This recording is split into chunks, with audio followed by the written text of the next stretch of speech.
In this video, we want to look at differentiability.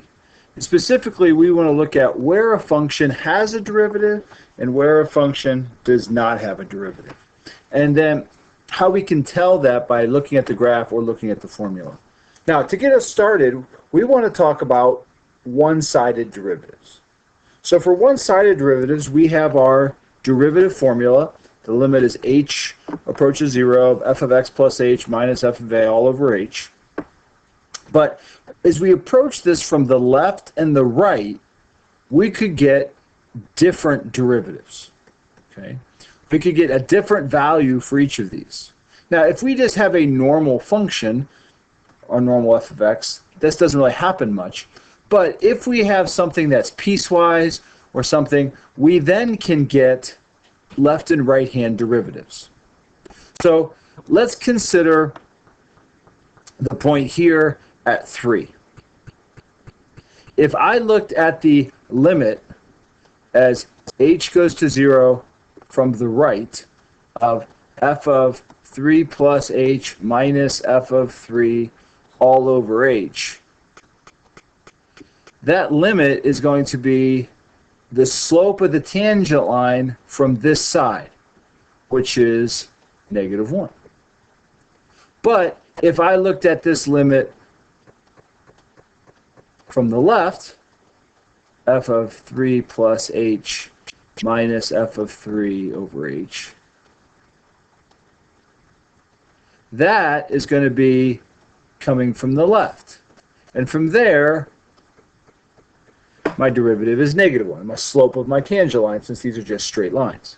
So you can see it's possible to have one derivative from the right and a separate derivative from the left.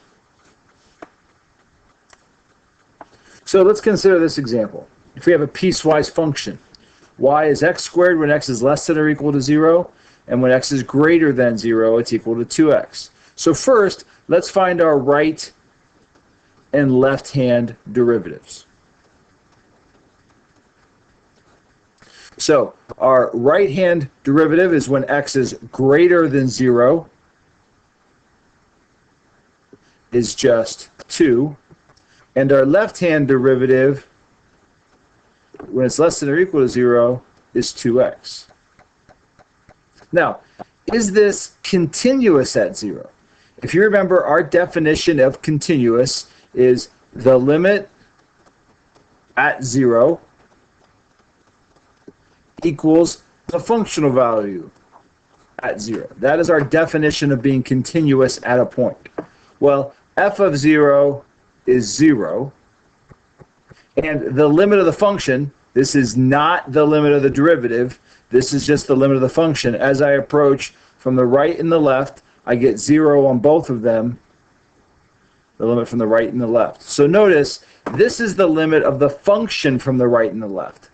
X squared from the left is 0, 2x from the right is 0. That is different than down here, which is our dy dx derivative. So this is continuous. But because my two derivatives from the right and the left, this would be not differentiable.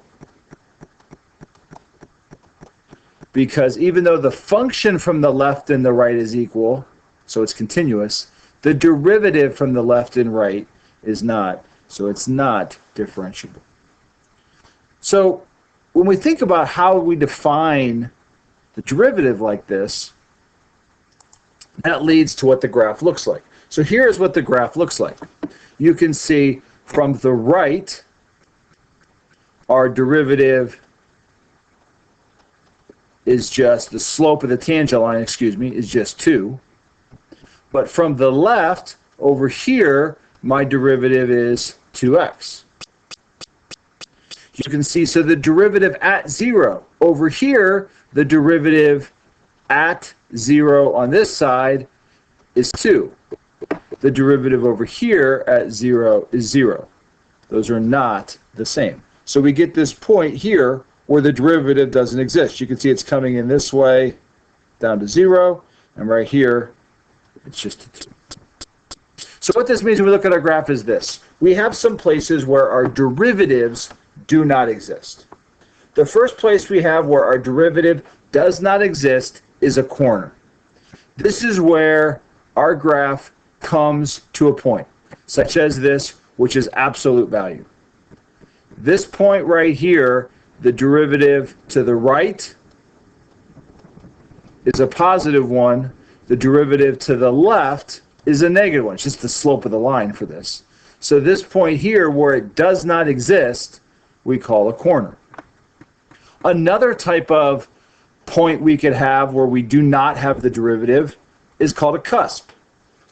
This is very similar to a corner, but you can kind of see here this is more curved coming in.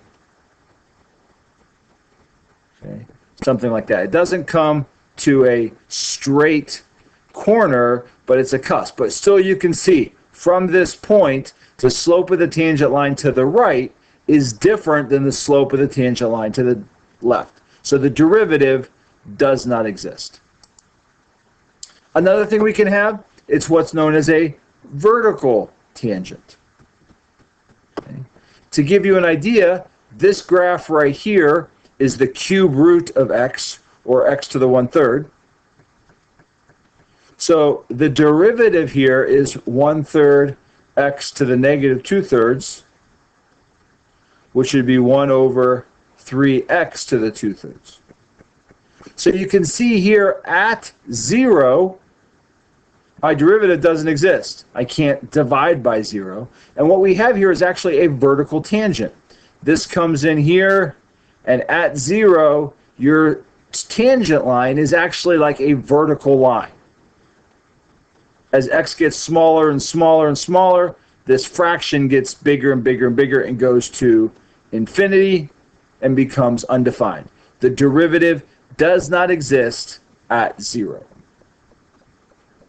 And then the other type of thing where you can just not have a derivative is where you have a discontinuity. You just have, in this case, a jump discontinuity, or you have a vertical asymptote or something like that. Now, usually it's going to be a jump discontinuity when we talk about this because the function is still defined at 0. It's -1. Where if you have a vertical asymptote, the function won't even be defined at that point. Okay. So these are all different ways where you could have a function where the derivative doesn't exist. Now notice here, at absolute value, it's still continuous. So these are two different things. Being continuous is different from being differentiable. Those don't mean the same thing. This is still continuous. It's just not differentiable. This is continuous. It's just not differentiable. Now this one is not continuous, and it also is not differentiable. To be a differentiable function, to be able to find the derivative, a function must be continuous. It has to be continuous, and it has to be smooth.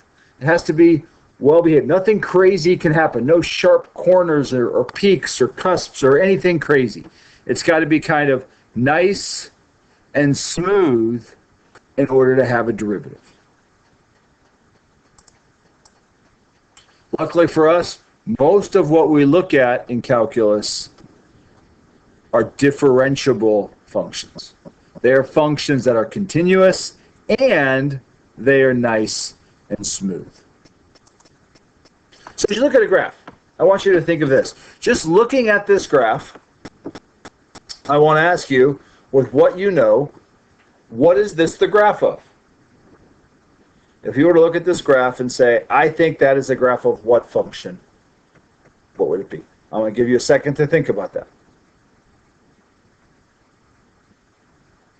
Most people look at this function and say, based on the graph, based on the scale, that looks like a function y equals x. And that would be fine. However, that is not what that is a graph of. That is actually a graph of sine.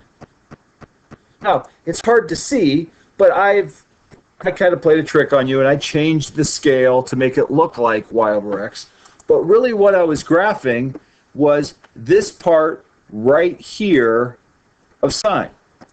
And if you look at this part of sine right here, that looks like y over x. And actually that's why our limit as x goes to 0 of sine of x over x is equal to 1. Because when you're really close to 0 inside this box here, when you're really close to 0, they basically look the same thing. Sine of x and y equals x look the same when you're close. But is this true at other places? Let's say I pick the point up here by the peak. Does that look like a straight line? And what we're going to find out here is that differentiable functions are what we call locally linear. That means if you take something that is the curviest function you can maybe think of, and right now this is a graph of x sine of 2x.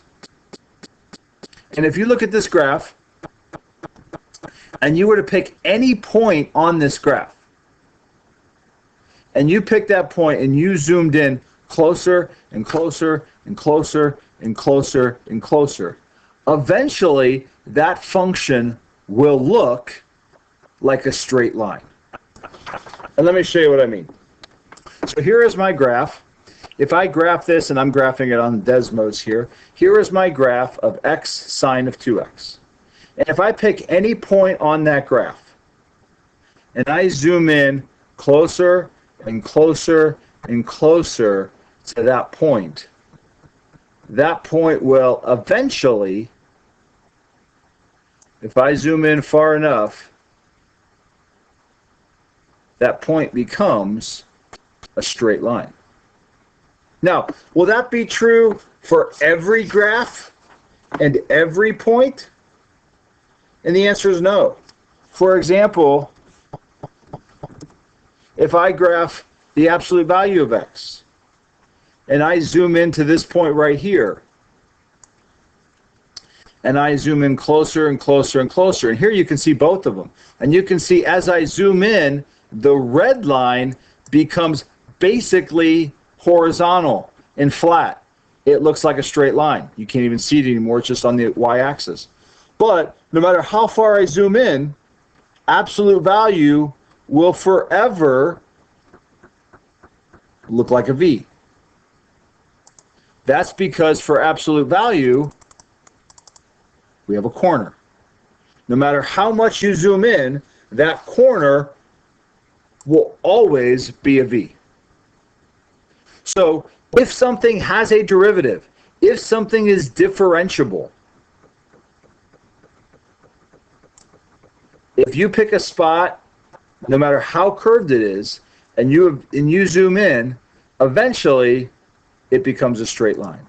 That is the idea of locally linear. And any differentiable function is locally linear. Now, we have a theorem that's going to tell us that if f has a derivative, then it has to be continuous. Now, we know the opposite's not true.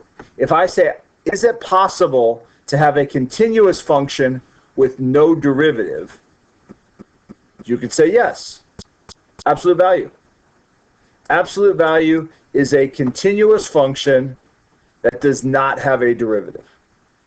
But if it does have a derivative at a point, then it has to be continuous. So let's prove that. So first off, we'll go through the proof here. To show something is continuous, here's what we need to do.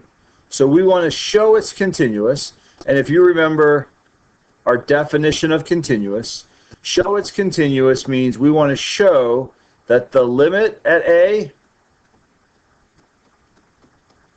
equals the functional value at a. So that's what we're trying to show. What we are given is the derivative at a exists. It's differentiable. So what that means is f prime of a is equal to the limit as h approaches 0 of f of a plus h minus f of a all over h. We know that a limit exists, and we can find that because we are given that it is differentiable. Now, to finish this proof, I'm going to kind of redo this form. If you remember when we first were looking at derivatives, we had a different form. It was the alternate form to find derivatives.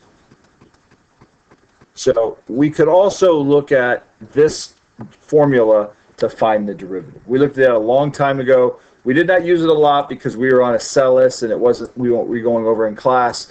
But we want to look at either one of those two formulas to be able to find that our derivative does exist. Okay. So to prove this, I'm just going to say let's consider some limit. Just going to make up a limit. Let's consider the limit as x approaches a of f of x minus f of a. And we don't know what that equals, right? If it equals 0, that will show us it's continuous, but we don't know what it equals. But what we're going to do is we're going to come in and we're just going to multiply by 1. I'm going to multiply by x minus a all over x minus a, which that just equals 1. So I'm not really changing anything. Now, I'm going to slide that over, and I'm going to get the limit as x approaches a of f of x minus f of a all over x minus a times x minus a. So just doing some manipulation, moving things around. Now you'll notice what I have. This right here is just our derivative. That was given up here. And we know that that limit exists because we were given that. So we get the derivative times the limit as x approaches a of x minus a. Now, there's no function there. That's just x times x minus a. And I can see that that goes to 0. So that tells me this limit goes to 0.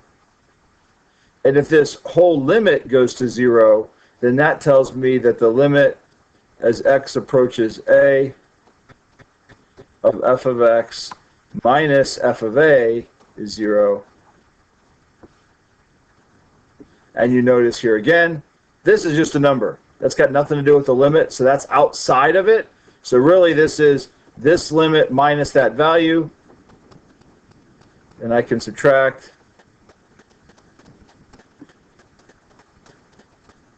and I get to there, which is where we're going. That is our definition of continuous. So this kind of shows you just what a proof would look like here, that if we know something has a derivative, then we can say we know it has to be continuous. And there is the proof. Okay? You do not need to redo that or be able to do that. That was just something to do here in class. Now remember, the other way is not true. If it's continuous, then does it have to have a derivative? No. And the example we'll always go back to is absolute value. It's continuous, but there's no derivative. So how can we use this? We've already looked at this problem already, but we just kind of use the tools we've already learned, because we've already learned how to do derivatives. But we want to find a and b so that this is continuous and differentiable. And this should say at 1 here, so it matches. And if you remember, to be continuous, our functional value has to be equal at 1. And to be differentiable, our derivative has to be equal at 1. So let me write this way. It has to be equal at 1, and the derivative has to be equal at 1. So what we do is we plug 1 into the top, and that's 2 plus 1 squared plus 1, and that equals a times 1 plus b. So this gives me 3 equals a plus b. That is the functional value is equal to 1. So now let's look at the derivative. The derivatives, I have 4x and I have a. So at 1, this is 4 equals a. So once I have a, I can come back over here and have b. And if a plus b equals 3, and a is 4, b has to be negative 1. So that tells me that my function here would be 4x minus 1. And this function is differentiable and continuous. Now, let me try to graph that here. We have 2x squared plus 1 and 4x minus 1. If I zoom out, and we are at 1. So if you look at 1, which is right here, you can see these two graphs both go through that point. That shows you they are continuous. But you'll also know that the slope of the tangent line is the same for both of them at that point. That shows you that they are both continuous and differentiable. All right, you are now ready to do the homework on section 2.8.